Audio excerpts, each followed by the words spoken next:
बिस्मिल्लाहिर्रहमानिर्रहीम। अस्सलाम वालेकुम स्टूडेंट्स। आज हम माइटोकॉन्ड्रिया के बारे में डिस्कशन करेंगे। माइटोकॉन्ड्रिया सेल ऑर्गेनेली है और ये सिर्फ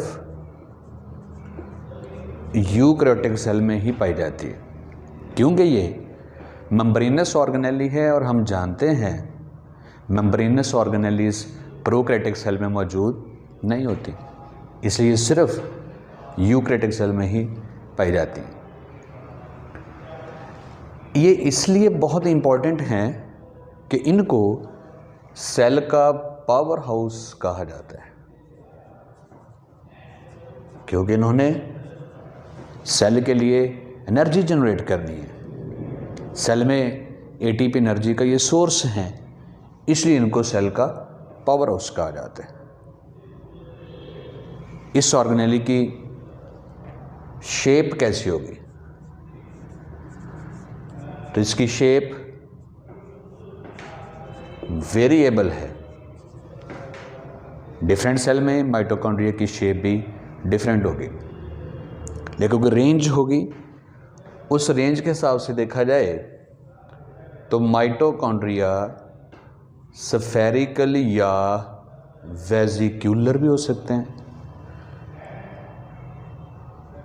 ये जो मैंने आपके सामने ड्रॉ किए हैं, ये स्फेरिकल या वेसिक्यूलर माइटोकॉन्ड्रिया हैं। ये फिलामेंटस भी हो सकते हैं, थिन फिलामेंट लाइक भी हो सकते हैं। दिस वन फिलामेंटस हैं। और किसी सेल में ये रॉड शेप भी हो सकते हैं, ओवल और रॉड शेप भी हो सकते हैं। तो इट मीन्स कि डिफरेंट सेल में इनकी शेप क्या होती है? डिफरेंट होती है। They have variety in the shape. अब इनके नंबर के बारे में अगर हम बात करें तो माइटोकॉन्ड्रिया का नंबर भी वेरिएबल होता है और ये डिपेंड करेगा सेल की फिजियोलॉजिकल एक्टिविटी पे कि सेल काम कितना करता है, वो अपनी एक्टिविटीज़ कितनी परफॉर्म कर रहा है। जो सेल जितना ज़्यादा काम करेगा, इट मीन उसको ज़्यादा एनर्जी की ज़रूरत है, उसमें माइटोकॉन्ड्रिया ज़्यादा होंगे। मिसाल के तौर पे अगर हम लीवर सेल की बात करें, लीवर सेल, तो इस एक सेल के अंदर 1000 से लेकर 2000 तक माइटोकॉन्ड्रिया मौजूद होते हैं। एक सेल में माइटोकॉन्ड्रिया की इतनी ज़्यादा तादाद इसलिए कि लीवर सेल बेशुमार फंक्शन परफॉर्म करता है। ये बॉडी का सेंट्रल मेटाबॉलिक स्टेशन होता है। इसने वैरायटी ऑफ एक्टिविटी परफॉर्म करनी है, बहुत ज़्यादा एक्टिविटी परफॉर्म करनी है, इसलिए इसके अंदर माइटोकॉन्ड्रिया की तादाद ज़्यादा है।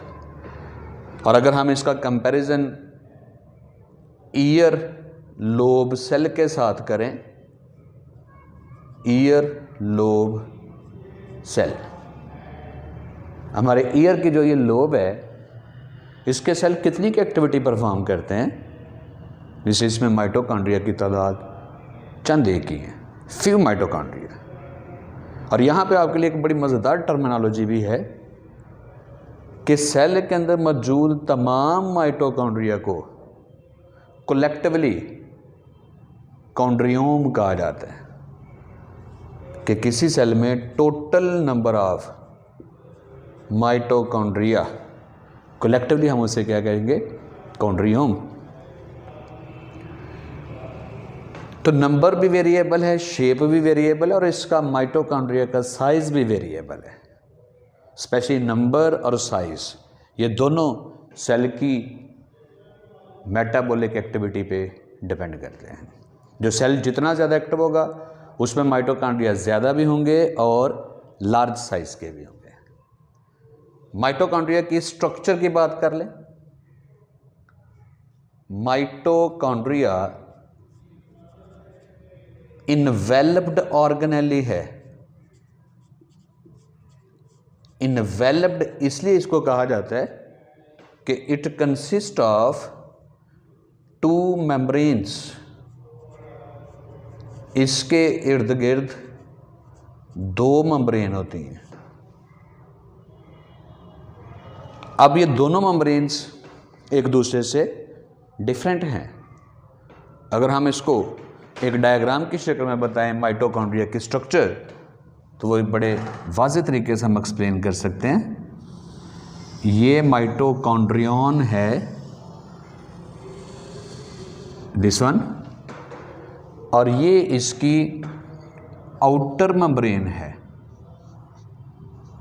ये स्मूथ मेम्ब्रेन है,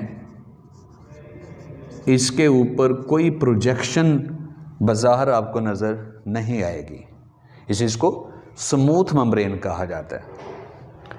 जबकि थोड़े से गैप के बाद ये इनर मेम्ब्रेन है और ये स्मूथ नहीं, ये इनवेजिनेटेड है। ये माइटोकॉन्ड्रिया के सेंटर की तरफ फोल्डेड है और इस तरह से फोल्डेड है कि there are many finger like structures. ये इनर मेम्ब्रेन है और आप देख सकते हैं ये आउटर मेम्ब्रेन की तरह स्मूथ नहीं है, हाईली फोल्डेड, ताकि इसका सरफेस एरिया इंक्रीज हो, थोड़े वक्त में ज़्यादा एनर्जी जनरेट कर सके। अब इनमें से हर फोल्ड को क्रिस्टा कहा जाता है। Each finger like fold of mitochondrion is known as crista. और दोनों मेम्ब्रेन के दरमियान ये स्पेस है, इस स्पेस को इंटर मेम्ब्रेन स्पेस कहा जाता है। This is known as inter membrane space. इसके अलावा आउटर मेम्ब्रेन के ऊपर मुख्तलफ चैनल प्रोटीन्स भी मौजूद होती हैं जो ज़ाहिर माइक्रोस्कोप में हमें दिखाई नहीं देती। ये चैनल्स मौजूद हैं और इन चैनल्स की मदद से मुख्तलफ केमिकल कंपाउंड माइटोकॉन्ड्रिया में दाखिल होते हैं। इसी तरह इनर मेम्ब्रेन के ऊपर भी ये चैनल प्रोटीन्स मौजूद हैं और ये वाज़ेह तौर पे आप देख सकते हैं कि इनर मेम्ब्रेन पे जो चैनल प्रोटीन है ये क्रिस्टा के ऊपर नहीं मैंने ड्रा की, ये क्रिस्टा के दरमियान में जो मेम्ब्रेन है थोड़ी सी, वहाँ पे मैंने ये ड्रा की है। अब यहाँ से कौन से केमिकल कंपाउंड माइटोकॉन्ड्रिया में दाखिल होते हैं, एक से तो आप बहुत अच्छी तरह वाकिफ़ हैं कि सेल के साइटोप्लाज्म में जब ग्लूकोज की ब्रेकडाउन होती है, ग्लाइकोलाइसिस, तो ग्लाइकोलाइसिस में एंड प्रोडक्ट बनता है पायरुवेट और साथ एक कोएंजाइम NADH की रिड्यूस्ड फॉर्म भी बनती है NADH। अब ये पायरुवेट और NADH एरोबिक रेस्पिरेशन के दौरान ये इस चैनल में से गुजरकर इंटरमेम्ब्रेन स्पेस में आते हैं, पायरोवेट भी और NADH भी। फिर ये दोनों इसी इंटरमेम्ब्रेन स्पेस में से होते हुए इनर मेम्ब्रेन की चैनल में से गुजरकर माइटोकॉन्ड्रिया के इस फ्लूइड में आ जाते हैं। मैं यहाँ पे पायरोवेट को मेंशन कर रहा हूँ ये, और साथ यकीनन NADH भी माइटोकॉन्ड्रिया के मैट्रिक्स या फ्लूइड में आन पहुँचे हैं। अब इस पायरोवेट का मैट्रिक्स में क्या रोल होगा वो भी डिस्कस करते हैं। अब ये जो क्रिस्टा है इसके ऊपर ग्रैन्युलर स्ट्रक्चर्स दिखाई देती हैं माइक्रोस्कोप में, granule like structures, and these granule like structures are known as F1 particles, F1 particles। और ये दरअसल एक एंजाइम है, इसे हम ATP सिंथेज भी कह सकते हैं। ये वो एंजाइम है जो ATP फॉर्मेशन में इन्वॉल्व है, और जब ATP बनती है तो इसी एंजाइम की वजह से बनती है। इसी वजह से हम माइटोकॉन्ड्रिया को सेल का पावर हाउस कहते हैं। तो अगर माइटोकॉन्ड्रिया सेल का पावर हाउस है तो ये F1 पार्टिकल की वजह से जो क्रिस्टा की मेम्ब्रेन के ऊपर मौजूद है। हम एक स्पेशल मेथड से इन F1 पार्टिकल को फर्दर स्टडी कर सकते हैं। अगर हम माइटोकॉन्ड्रिया पे एक केमिकल कंपाउंड अप्लाई करें, डिजिटोनन, तो ये F1 पार्टिकल क्रिस्टा के ऊपर और प्रोमिनेंट हो जाते हैं। आउटर मेम्ब्रेन उतर जाती है माइटोकॉन्ड्रिया की, और ये F1 पार्टिकल बड़ा प्रोमिनेंट नज़र आते हैं।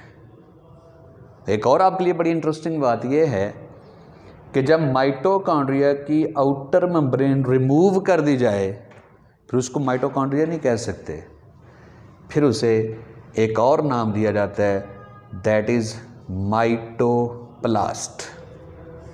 Mitochondria with removed outer membrane, तो उसको माइटोकॉन्ड्रिया नहीं कहते। बहरहाल अगर मैं इतना पोर्शन अलग करके आपको मेंशन करूं तो ये माइटोकॉन्ड्रिया की आउटर मेम्ब्रेन है, ये,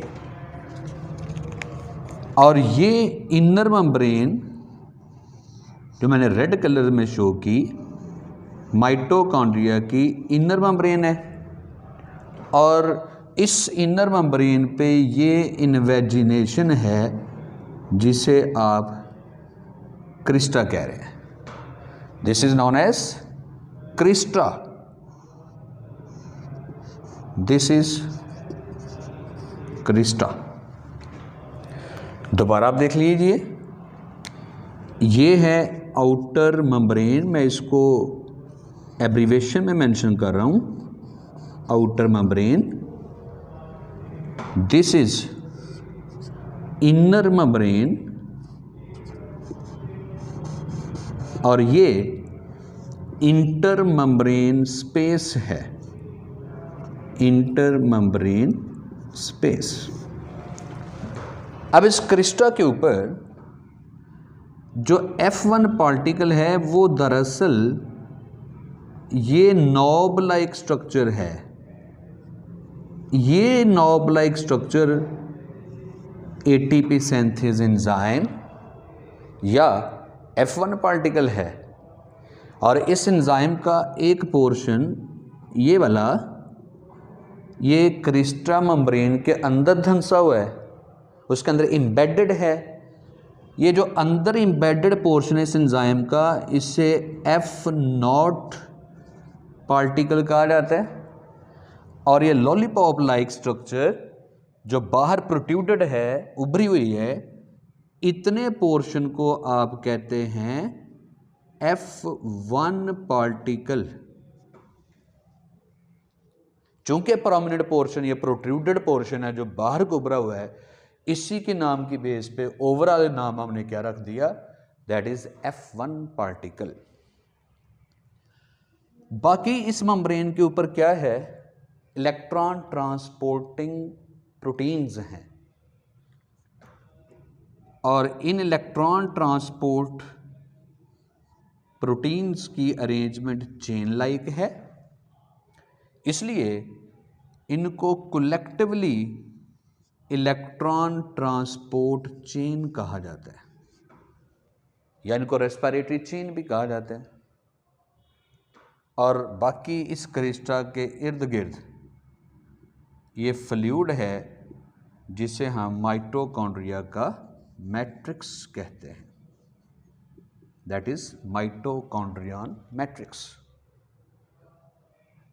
इस साइड पे भी माइटोकॉन्ड्रिया मैट्रिक्स है, और मैट्रिक्स इतना फ्लूइड है कि इसने तमाम क्रिस्टी को सराउंड किया हुआ है। These are all crystal surrounded by matrix। अब यहां पे इन इलेक्ट्रॉन ट्रांसपोर्ट चेन और क्रिस्टी का फंक्शन क्या है। F1 particle electron transport chain के साथ मिलकर एनर्जी प्रोडक्शन कैसे कर रही है। पूरी एरोबिक रेस्पिरेशन में जहां जहां पे NADH बना और FADH बना, ये को एंजाइम की रिड्यूस फॉर्म है, NADH भी और FADH भी। इनके इलेक्ट्रॉन ट्रांसपोर्ट चेन में से गुजारे जाएंगे, और इलेक्ट्रॉन की एनर्जी की मदद से मैट्रिक्स में से हाइड्रोजन इंटरमेम्ब्रेन स्पेस में आ जाएंगे, ये क्रिस्टा की ल्यूमन के अंदर, और फिर यहाँ से ये hydrogen ion ATP synthase enzyme के थ्रू वापस मैट्रिक्स में आ जाएंगे। दिस इज केमियोस्मोसिस, और इसको मज़ीद डिटेल में हम बायोएनर्जेटिक्स चैप्टर में रेस्पिरेटरी चेन में डिस्कस करेंगे। जब ये हाइड्रोजन आयन इस एंजाइम में से गुजरकर मैट्रिक्स में आ रही हैं, तो ये ATP सिंथेज एंजाइम एक्टिवेट हो जाता है, और ये मैट्रिक्स में मौजूद एडिनोसिन डाइफास्फेट और फास्फेट का रिएक्शन करवा के इसको ATP में कन्वर्ट कर देते हैं।